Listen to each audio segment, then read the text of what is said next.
This is the Poco X8 Pro, and I would tell you right away, this is once again one of those typical Poco devices where you instantly wonder how Xiaomi can even justify this price. Because on paper, this thing looks seriously strong. A 1.5K AMOLED display with 120Hz, a Dimensity 8500 Ultra chip, a massive 6500 mAh battery, 100 watts charging, and even IP68. So yes, on paper, this is a very complete package. But as always, it's not just about the specs, it's about how well everything works in real life. That's exactly what we're going to talk about today. So let's start with the design, and I have the white version right here, which I personally really like. In this color, the phone looks clean, modern, and a bit more premium than many other devices in this price range. What I also really like is the subtle red ring around the cameras.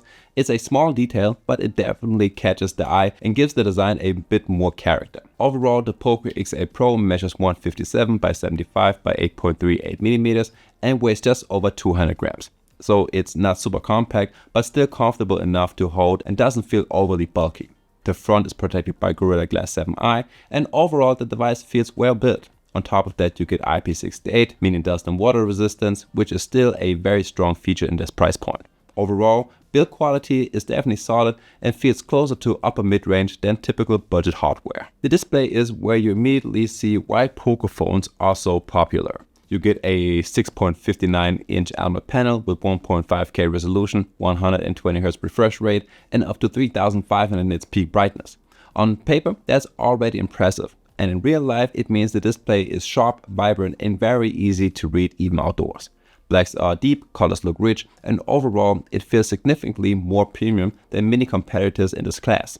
You also get features like Dolby Vision, HDR10+, 12-bit color depth, and 3840Hz PWM dimming, which is especially useful if you're sensitive to OLED flickering. Touch sampling is also very responsive, and in game turbo mode, it goes even higher.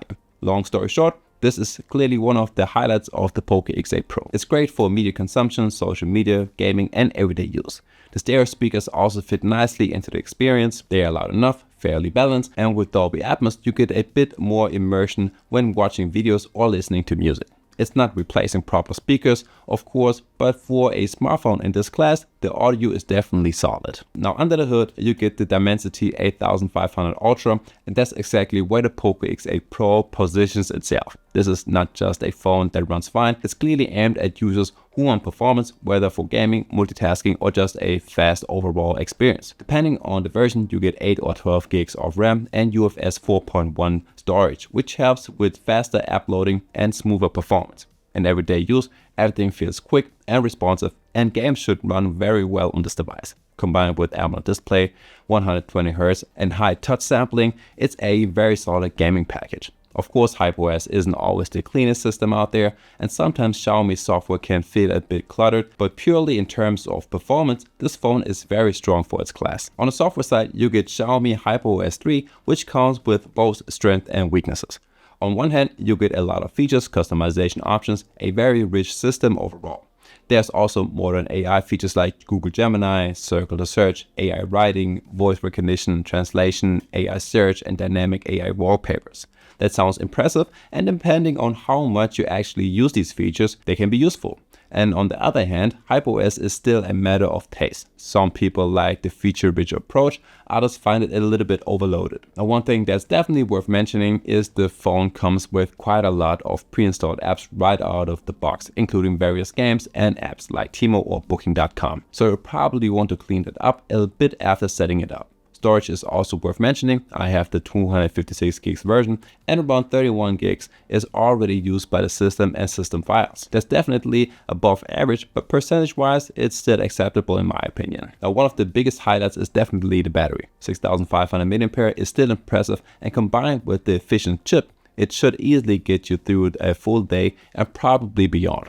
If you're more of a mixed user, so social media, a little bit camera, some YouTube, messaging, maybe navigation, you should have no problems at all.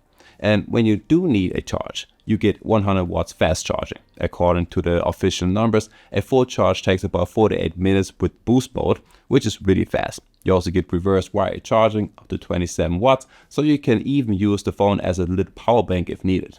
The only downside is that there's no charger included in the box, so to get the full speed, you will need a compatible 100 watts charger. Still, the combination of a battery size and the charging speed is one of the strongest points of this device. When it comes to the cameras, it's pretty clear that the Poco X8 Pro isn't trying to compete with flagship level versatility, but instead focus on a solid everyday setup.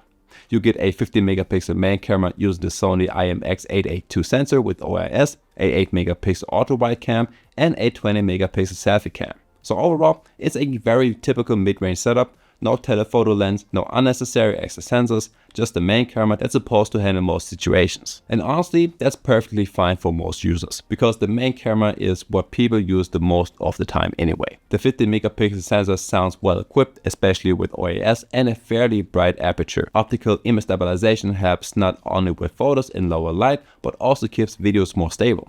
For everyday shots, food, pets, quick photos, social media content, the main camera should deliver solid results. The ultra wide angle camera is more of what you would expect in this class. It's useful for landscape, group shots, or tighter indoor spaces, but it's probably not the camera you will rely on for the best quality.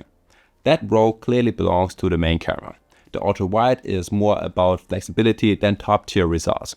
Video is also quite decent. The main camera supports 4K and 30 or 60 FPS, which is good for this price range. You also get features like slow motion, you got time-lapse, video teleprompter, and stabilization modes. For casual video recording, social media clips, or everyday filming, this is a solid package. The 20 megapixel front camera is also good enough for video calls, selfies, and short vlogs. While there's no 4K on the front, 1080p at 60 or 30 FPS is more than enough for most users. In the end, the Poco X8 Pro feels exactly what you would expect from a Poco device. A very well equipped smartphone with a strong focus on value for money.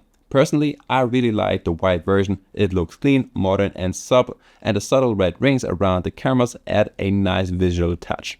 You get a great AMOLED display, strong performance, a huge battery with very fast charging, and a feature set that's impressive for this class. The camera isn't the main selling point, but it's solid enough for everyday use and fits well into the overall package. If you're looking for a phone that performs well in almost every area, especially display, battery, and performance, then the Poco X8 Pro is definitely worth considering. And guys, that's already for today, so I guess I will see you in the next one. Peace!